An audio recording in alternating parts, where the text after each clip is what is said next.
Hello everyone!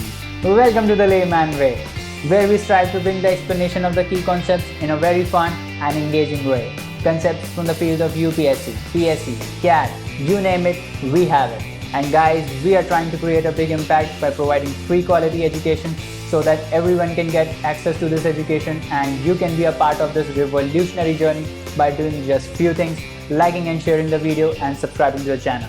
And also, do not forget to recommend the video to your friends. Alright guys, if you want to view the full playlist, you can always go on the I button in the top right corner and view our full course. And if you are watching this video, do not forget to leave a comment down below and share your progress with others so that we can motivate one another, and let's get started. So welcome to the course guys, और चलिए आज का lecture start करते हैं। Social issues के current affairs को हम discuss कर रहे हैं, है ना। तो चलिए आज स्टार्ट करते हैं एल्डरली पॉपुलेशन से। तो एल्डरली पॉपुलेशन क्यों न्यूज़ में था, क्योंकि ministry of health and family welfare ने 2020 से 2030 वाला जो डेकेड है उसको क्या बोला है, डेकेड ऑफ हेल्दी एजिंग बोला है। ठीक है, ये कब डिक्लेयर हुआ है? International day for older person, जो कि 1 अक्टूबर को मनाया जाता है। उस दिन हेल्थ और मिनिस्ट्री ऑफ हेल्थ और फैमिली वेलफेयर ने 2020 से 2030 को health decade of healthy ageing declare किया है। ठीक है, अब देख लेते हैं सबसे ज़्यादा पॉपुलेशन सबसे ज़्यादा पॉपुलेशन एल्डरलीज की कहाँ पर है। केरला में है, और सबसे कम कहाँ है? दादर नगर एंड हवेली में। ठीक है, तो ये याद रखना आप, केरला में सबसे ज़्यादा है, दादर नगर एंड हवेली में सबसे कम है। ठीक है, और कौन कौन से इनिशिएटिव्स हैं गवर्नमेंट के? तो सबसे पहले कॉन्स्टिट्यूशन के आर्टिकल 41 से स्टार्ट करते हैं। तो डीपीएसपी का जो आर्टिकल 41 है वो क्या बोलता है कि स्टेट शैल इंश्योर कि जो ओल्ड एज है, अनएम्प्लॉयमेंट के केस में, सिकनेस के केस में, है ना, और डिसेबलमेंट के केस में जो स्टेट है वो उनको बेसिक वर्क, एजुकेशन और पब्लिक असिस्टेंस प्रोवाइड करेगा, है ना। तो एक ये है। दूसरा क्या है? Integrated programme for older person. इसमें बेसिकली जो क्वालिटी ऑफ लाइफ है एल्डरलीज की उसको इम्प्रूव करने की बात की गई है बाय प्रोवाइडिंग बेसिक एमिनिटीज़, है ना। उसके बाद national programme for healthy care of elderly people. इसमें क्या है? इसमें बेसिकली उनके प्राइमरी हेल्थ केयर को एड्रेस करने के लिए प्रोविजंस हैं। ठीक है, फिर है maintenance of welfare of parents and senior citizens. इसमें बेसिकली जैसे आपने देखा होगा कि बच्चे जब पेरेंट्स काफ़ी ओल्ड हो जाते हैं तो बच्चे उनको ओल्ड एज होम्स में डाल देते हैं ना, तो उसको प्रिवेंट करने के लिए ये एक्ट आया है, maintenance and welfare of parents and senior citizens. आप नहीं डाल सकते। Indira Gandhi national old age pension scheme, तो जैसे कि नाम से पता चल रहा है ओल्ड एज पेंशन से डील करता है ये, है ना। सेंटर जो है वो असिस्टेंस प्रोवाइड करेगा उनको पेंशन के फॉर्म में। ठीक है, जैसे ट्रांसफ़र पेमेंट्स होती है ना। फिर एक है राष्ट्रीय वयोश्री योजना। इसमें क्या है कि ये जो जैसे ओल्ड एज के लोगों को कुछ डिवाइसेस चाहिए होती है ना, जो हेल्प करती है उनको। जैसे मान लो ओल्ड एज में क्या होता है कि हेयरिंग कैपेबिलिटी लो हो जाती है ना, तो वो जो कान में लगती हैं डिवाइसेस, हेयरिंग डिवाइसेस, वो प्रोवाइड करती है। तो वो सब कौन से स्कीम में आता है? वो सब इसमें आता है, Rashtriya Vayoshri Yojana. In which aids and assistance living devices are provided to senior citizens belonging to BPL category. तो बीपीएल कैटेगरी के जो एल्डरलीज हैं, है ना, उनको बेसिकली जो सरकार है वो ये लिविंग असिस्टेंस की जो हेयरिंग एड्स होती हैं और बाकी जो डिवाइसेस होती हैं वो प्रोवाइड करती है। उसके बाद आती है प्रधानमंत्री वया वंदना योजना। तो वया वंदना में क्या, ये बेसिकली एक टाइप का पेंशन स्कीम ही है जो एलआईसी इम्प्लीमेंट करता है। इसमें अभी बेसिकली 7.4% का इंटरेस्ट रेट मिलता है, और इसमें क्या है कि बेसिकली कोई भी एल्डरली मैक्सिमम 15 लाख तक इसमें इन्वेस्ट कर सकता है ना। तो एलआईसी जो है वो उसको 7.4% का इंटरेस्ट रेट देगा, अपार्ट फ्रॉम कुछ भी मार्केट में जो भी चल रहा है उससे मतलब नहीं है। 7.4% एलआईसी इंश्योर करता है इसमें। ठीक है, तो ये हो गया।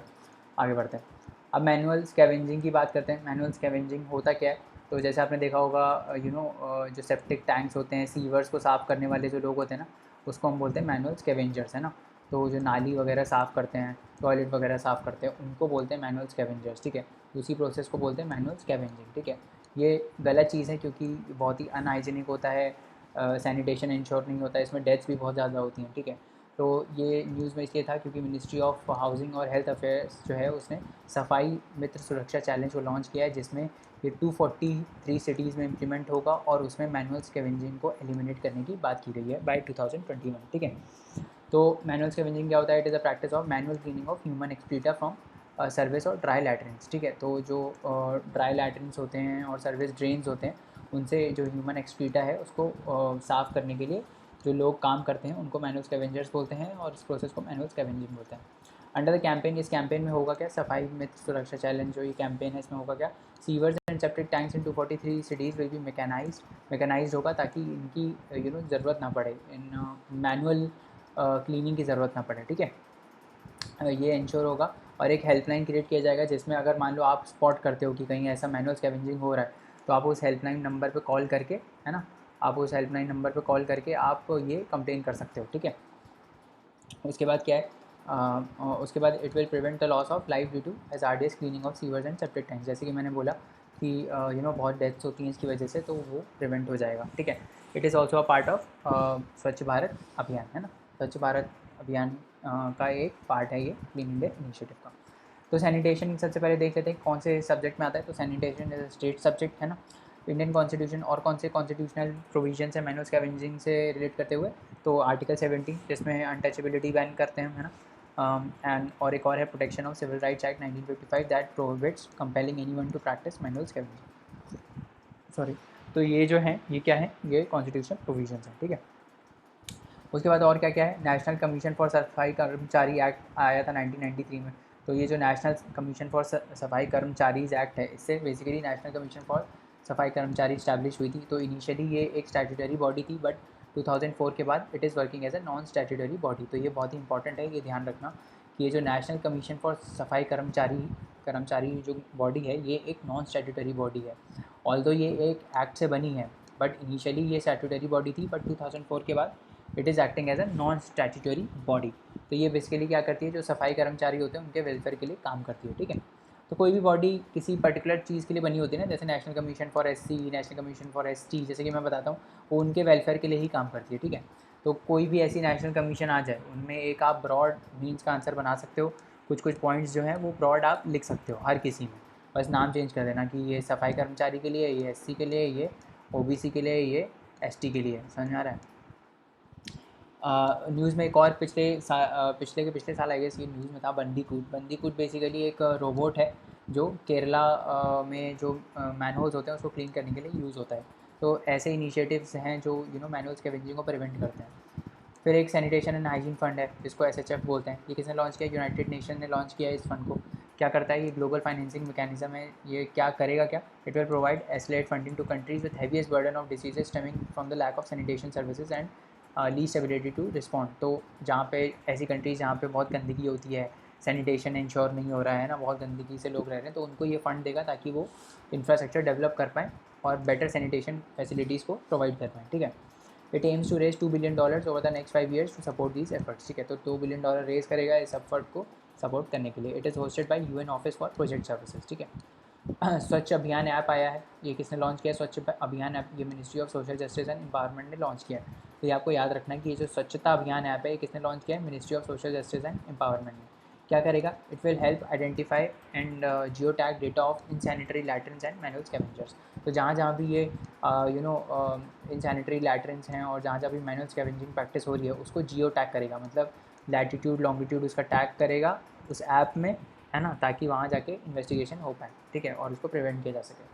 It will help in replacing insanitary latrines and sanitary latrines with sanitary latrines and to rehabilitate all manual scavengers. तो जो भी मैनुअल स्कैवेंजर्स वहाँ पे क्लीनिंग कर रहे हैं इनसैनिटरी लैट्रिन्स में, उनको रिहैबिलिटेट करने की बात की गई है इसमें, ठीक है। कौन सा ऐप है, स्वच्छता अभियान ऐप, ठीक है। आगे बढ़ते हैं। अब ग्लोबल स्लेवरी इंडेक्स देख लेते हैं, किसने किसने पब्लिश करी है। Global slavery index walk free एक ऑर्गेनाइजेशन है, उसने ग्लोबल स्लेवरी इंडेक्स पब्लिश करी है। जैसे कि नाम से सजेस्ट हो रहा है, स्लेवरी के रिगार्डिंग कुछ बात हो रही होगी, ठीक है। तो इस रिपोर्ट ने ये बोला है कि 8 मिलियन पीपल जो हैं, ठीक है, वो मॉडर्न स्लेवरी के से ग्रस्त हैं इंडिया में, ठीक है। बस इतना याद करना है, इसमें कुछ ज़्यादा डिटेलिंग का ज़रूरत नहीं है, ठीक है। अब आगे देखते हैं माइग्रेंट वर्कर्स के लिखते हैं क्या क्या प्रोविजंस आए माइग्रेंट वर्कर्स के लिए। तो inter state migrants workman regulation of employment and conditions of service act आया था 1979 में। ये एक्ट क्या करता है, this act was enacted to regulate employment of inter state migrant workers. तो जो एक स्टेट से दूसरे स्टेट में माइग्रेंट वर्कर्स जाते हैं काम के लिए, उनके एम्प्लॉयमेंट को इंश्योर करता है कौन सा act, inter state migrant workman regulation of employment and condition of service act. देखो नाम से ही पता चल रहा है, माइग्रेंट से डील कर रहा है, इंटर स्टेट माइग्रेशन से डील करेगा, तो इंटर स्टेट जो माइग्रेंट्स आएंगे, है ना, उनके किससे, एम्प्लॉयमेंट और कंडीशंस ऑफ सर्विस से डील करेगा। तो याद करने की कोई ज़रूरत ही नहीं है, ये एक्ट से ही आपको पता चल जाएगा कि एक्ट किस बारे में है, ठीक है। तो उनके लिए क्या करेगा ये, उनको fair and decent conditions provide करेगा एम्प्लॉयमेंट की, ठीक है। मिनिमम वेजेस को इंश्योर करेगा कि भाई कहीं उसका उनका एक्सप्लॉयटेशन तो नहीं हो रहा है, ठीक है। और मिनिमम वेजेस कैसे ये डिसाइड करेगा, जैसे जो बाकी लोगों को मिल रही हैं उस पर्टिकुलर काम के लिए मिलती हैं, ठीक है। जर्नी अलाउंस देंगे, डिस्प्लेसमेंट अलाउंस देंगे, रेजिडेंशियल एकोमोडेशन देंगे, मेडिकल फैसिलिटीज़ देंगे, प्रोटेक्टिव क्लोथिंग देंगे। तो ये सब फैसिलिटीज़ जो हैं वो इंटर स्टेट माइग्रेंट्स जो हैं उनके उनमें ये इंश्योर करेगा, ठीक है। फिर उसके बाद एक आया था unorganised workers social security act 2008। ये क्या करता है, इट प्रोवाइड सोशल, जैसे कि नाम सजेस्ट कर रहा है, जो अनऑर्गेनाइज सेक्टर में जो वर्कर्स काम कर रहे हैं उनके सोशल सिक्योरिटी के लिए। सोशल सिक्योरिटी जैसे पेंशन स्कीम्स हो गई, पेंशन स्कीम एक सोशल सिक्योरिटी है ना, आपको सोशली सिक्योर करती है। तो ये सब चीज़ों के लिए ओल्ड एज पेंशन हो गई, मैटरनिटी लीव्स हो गई, तो ये सब किस में आता है, ये सब सोशल सिक्योरिटी में आता है, ठीक है। तो ये जो unorganised workers and social security act है, ये क्या इंश्योर करेगा कि सोशल सिक्योरिटी प्रोवाइड हो सारे अनऑर्गेनाइज वर्कर्स के लिए, इंक्लूडिंग डोमेस्टिक वर्कर्स, ठीक है। तो जैसे जो आंटियाँ आपके घर में आती होंगी सफाई करने या काम करने, है ना, तो वो डोमेस्टिक वर्कर्स में काउंट होती हैं, तो उनके लिए भी सोशल सिक्योरिटी इंश्योर करेगा, ठीक है। It provides formulation of social security schemes like life and disability cover, health and maternity benefits, old age protection, तो इन सबको ये इंश्योर करेगा, ठीक है। The state governments are mandated under the Act to formulate suitable welfare schemes for the unorganized sector workers, including domestic workers, on matters relating to life and disability, health and maternity, old age protection, यही सब जो यहाँ लिखा हुआ था वही सब दोबारा लिखा हुआ है, relating to provident fund, employment benefits, education schemes for children, skill upgradation of workers, ठीक है। तो ये सब बेसिकली स्टेट गवर्नमेंट इंश्योर करेगा कि ये सब जो टॉपिक्स हैं इन पे उनको सोशल सिक्योरिटी स्कीम्स को फॉर्मुलेट हो रही हैं और अच्छे से इम्प्लीमेंट हो रही हैं, ठीक है। आगे बढ़ते हैं। Inter state migrant policy index ये किसने रिलीज़ किया है, इम्पैक्स। इम्पैक्स रिलीज़ की है इंडिया माइग्रेशन नाउ ने, ये एक नॉन फॉर प्रॉफिट ऑर्गेनाइजेशन है।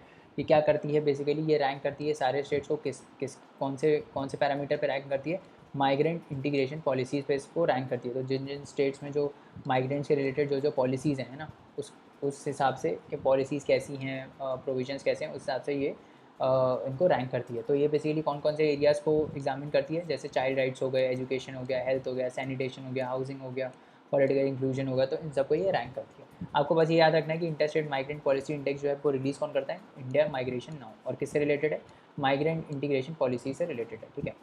दूसरा आता है national migration information system, NMIS। ये किसने रिलीज़ किया है, कौन डेवलप किया है, NDA में। NDA में क्या है, नेशनल डिजास्टर मैनेजमेंट अथॉरिटी।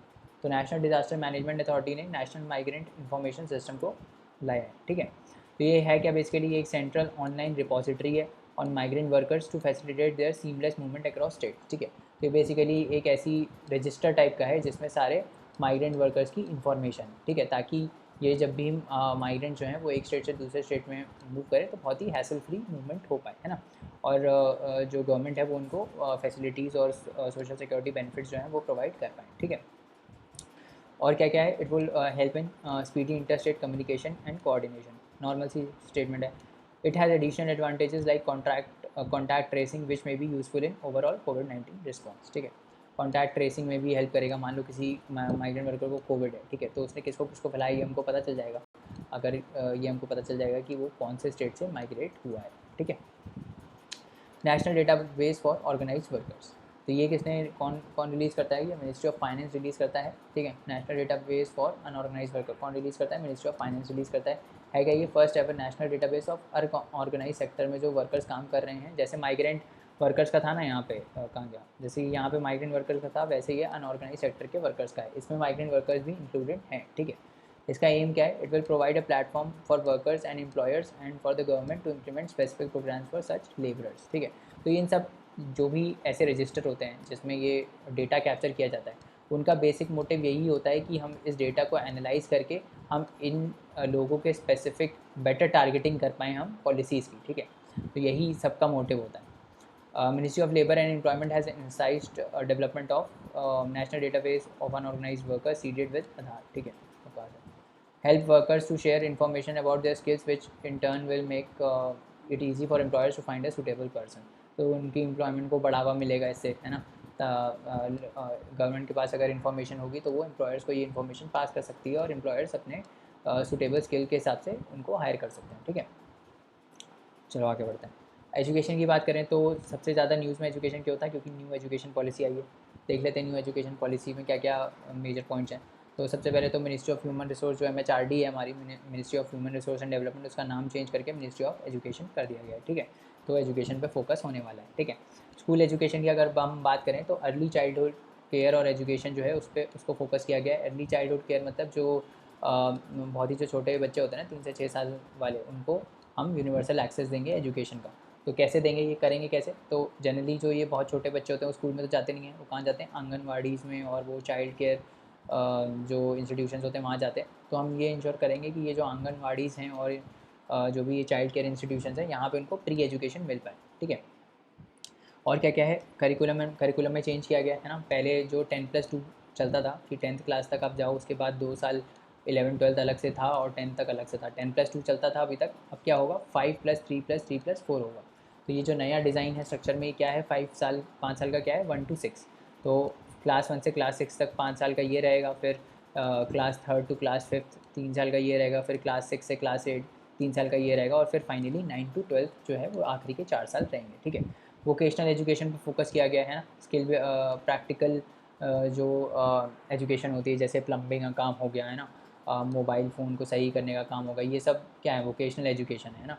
मान लो आपका पंखा धीरे चल रहा है तो आपको मालूम होना चाहिए कि उसका कैपेसिटर ढीला हो गया इसीलिए धीरे चल रहा है ना। तो ये सब जो इन्फॉर्मेशन है, ये सब जो स्किल्स हैं वो इम्पार्ट करने के लिए बच्चों को वोकेशनल एजुकेशन की जो चीज़ है वो इंक्लूड की गई है, ठीक है। करिकुलम को हम रिड्यूस करेंगे ताकि ज़्यादा बर्डन ना आए, है ना, और इसको रिड्यूस करके प्रैक्टिकल स्किल्स पे फोकस ज़्यादा किया जा रहा है, ठीक है।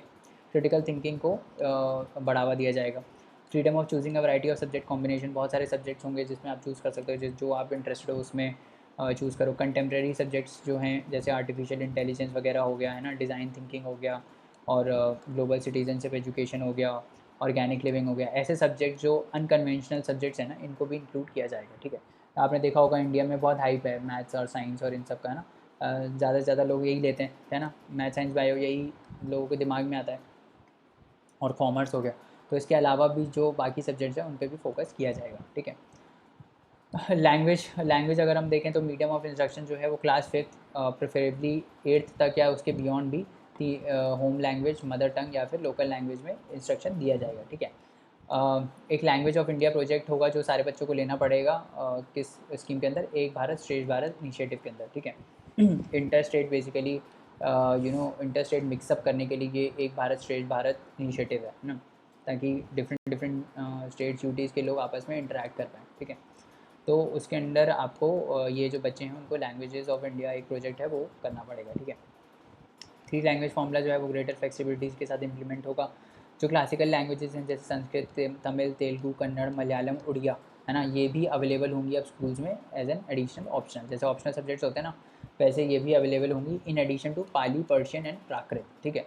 तो ये सारी लैंग्वेजेस भी आप सीख सकते हो अब, ठीक है। और साइन लैंग्वेज का को स्टैंडर्डाइज़ किया जाएगा। साइन लैंग्वेज मतलब जैसे जो सुन नहीं पाते ना तो उनको साइंस के थ्रू समझाते हैं ना।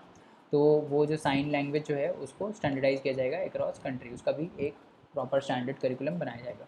Robust teacher education and recruitment की अगर हम बात करें तो new and comprehensive national curriculum framework होगा टीचर एजुकेशन के लिए बाय 2021। तो टीचर एजुकेशन पे भी फोकस किया जा रहा है ताकि हमारे पास क्वालिटी टीचर्स हैं, है ना। ताकि ऐसे नहीं कोई मुँह सुबह उठ के आ गया पढ़ाने, ऐसा नहीं होना चाहिए। क्वालिटी टीचर्स हमको मिलने चाहिए, उनके पास प्रॉपर डिग्री होनी चाहिए बीएड की 4 साल की, है ना, तभी आप टीचर बन सकते हो, ठीक है। उसके बाद जो नेशनल टेस्टिंग एजेंसी है वो एडमिशन कराएगी बीएड के लिए, ठीक है। जो टीचर एलिजिबिलिटी टेस्ट है ये सब सारे टीचर्स को पास करना होगा तभी वो टीचिंग कर सकते हैं, ठीक है। हायर एजुकेशन की अगर हम बात करें तो हायर एजुकेशन में रिसर्च फैसिलिटी पे फोकस किया जाएगा, रिसर्च एंड इनोवेशन इन सब पे फोकस किया जाएगा, है ना। एनरोलमेंट रेशियो बढ़ाएंगे हम हायर एजुकेशन में, तो चलो पढ़ लेते हैं। एक सबसे पहले एक higher education commission of India है वो सेटअप होगी as an over arching body for entire higher education excluding medical and legal. तो मेडिकल और लीगल एजुकेशन को छोड़ के बाकी जितनी भी हायर एजुकेशन से रिलेटेड चीज़ें, इंजीनियरिंग हो गया, है ना, कॉमर्स से रिलेटेड जो भी हो गया, BSc, MSc, sorry MSc, higher education तो एमएससी में आ गया। तो ये सब जो है ये सब higher education commission of India regulate करेगी अब, ठीक है। एक नेशनल रिसर्च फाउंडेशन बनेगी जो रिसर्च पे फोकस करेगी, है ना, ताकि स्ट्रॉन्ग रिसर्च कल्चर बन पाए इंडिया में, है ना। उसके बाद multi disciplinary education and research universities setup होंगी, जैसे आईआईटीज़ और आईएम्स हैं वैसे, और रिसर्च यूनिवर्सिटीज़ को इम्प्लीमेंट किया जाएगा ताकि ग्लोबल स्टैंडर्ड पे हमारी यूनिवर्सिटीज़ को रिकॉग्निशन मिल पाए, ठीक है। इंस्टीट्यूट को रिस्ट्रक्चर करेंगे। इसमें क्या क्या बोला गया है कि एटलीस्ट एक large multi disciplinary higher education institution होना चाहिए। मल्टी डिसिप्लिन मतलब कि बहुत सारे डिसिप्लिन होंगे, ऐसा नहीं है कि सिर्फ इंजीनियरिंग पढ़ा रहे हैं। आपको इंजीनियरिंग के भी कोर्सेज़ मिलेंगे, ह्यूमैनिटीज़ के भी कोर्सेज़ मिलेंगे, है ना, और बाकी सब भी कोर्सेज़ मिलेंगे आपको। कोई एक स्पेसिफिक नहीं होगा। यूनिवर्सिटी में तो मल्टी डिसिप्लिन होता है ना, इकोनॉमिक्स के कोर्सेज़ मिलेंगे, ठीक है। तो इस टाइप से हम ये टारगेट रहेगा कि 2030 तक एटलीस्ट एक कोई large multi disciplinary higher education institution होना चाहिए हर डिस्ट्रिक्ट में या हर डिस्ट्रिक्ट के पास, ठीक है। The aim will be to increase the gross enrollment ratio in higher education including vocational education from 26.3% to 50% by 2035। तो ग्रॉस एनरोलमेंट रेशियो जो है हायर एजुकेशन वो हमको बढ़ाना है, कितने से करना है, 26.3% से 50% करना है बाय 2035, ठीक है। हाई परफॉर्मिंग इंडियन यूनिवर्सिटीज़ जो हैं उनको इंकरेज किया जाएगा to set up campuses in other countries, ठीक है। तो जो जैसे IITs वगैरह हैं, जो काफ़ी अच्छे अच्छे इंस्टीट्यूशंस हैं, उनको और भी जो यूनिवर्सिटीज़ हैं जो काफ़ी अच्छा कर रही हैं, उनको बोला जाएगा कि आप अलग अलग कंट्रीज़ में जाके इंस्टीट्यूशन सेटअप करो। रिसर्च कोलैबोरेशन करेंगे, स्टूडेंट एक्सचेंज को बढ़ावा देंगे। जैसे स्टूडेंट एक्सचेंज होते हैं ना कि भाई एक सेमेस्टर के लिए आप जाके जर्मनी में पढ़ो या स्वीडन में पढ़ो, या ऐसे कुछ जो एक्सचेंजेस होते हैं, बाहर के स्टूडेंट इंडिया में आते हैं, इंडिया के स्टूडेंट बाहर जाते हैं, उसको बोलते हैं स्टूडेंट एक्सचेंज। तो उसको हम बढ़ावा देंगे, ठीक है।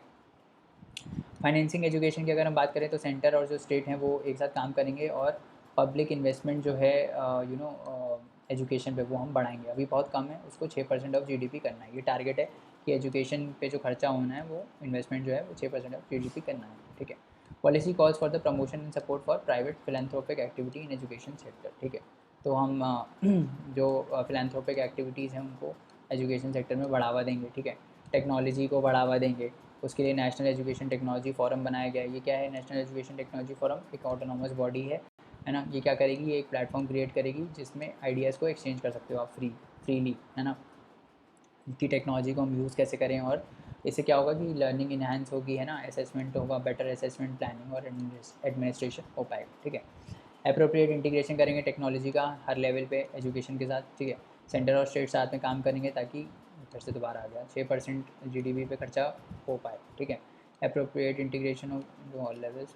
Policy aims to achieve 100% youth and adult literacy. तो ये जो पॉलिसी है वो ये एम है कि 100% यूथ और एडल्ट लिटरेसी आ पाए, ठीक है। फिर स्कूल्स की बात करें तो use of school complexes beyond school hours and public library spaces for adult education courses, ठीक है।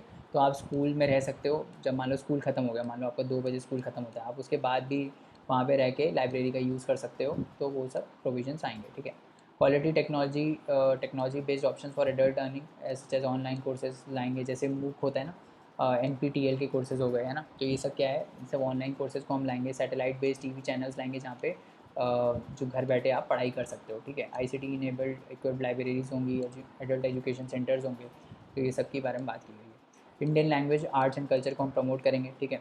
तो इसके लिए क्या किया गया है कि स्ट्रॉन्ग डिपार्टमेंट्स एंड प्रोग्राम्स लाएंगे जो इंडियन इन पर्टिकुलर सब्जेक्ट्स में, इंडियन लैंग्वेजेस, आर्ट्स और कल्चर्स में फोकस करेंगे, ठीक है।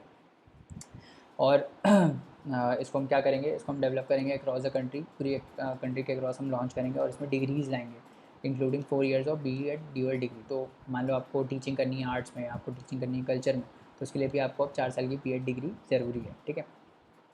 तो ये है। तो चलिए दोस्तों, आज के लिए इतना रहने देते हैं, बाकी कंसेप्ट्स नेक्स्ट लेक्चर में पढ़ेंगे। और जाने से पहले लाइक शेयर सब्सक्राइब करना ना भूलें, चैनल को रिकमेंड करें अपने दोस्तों को।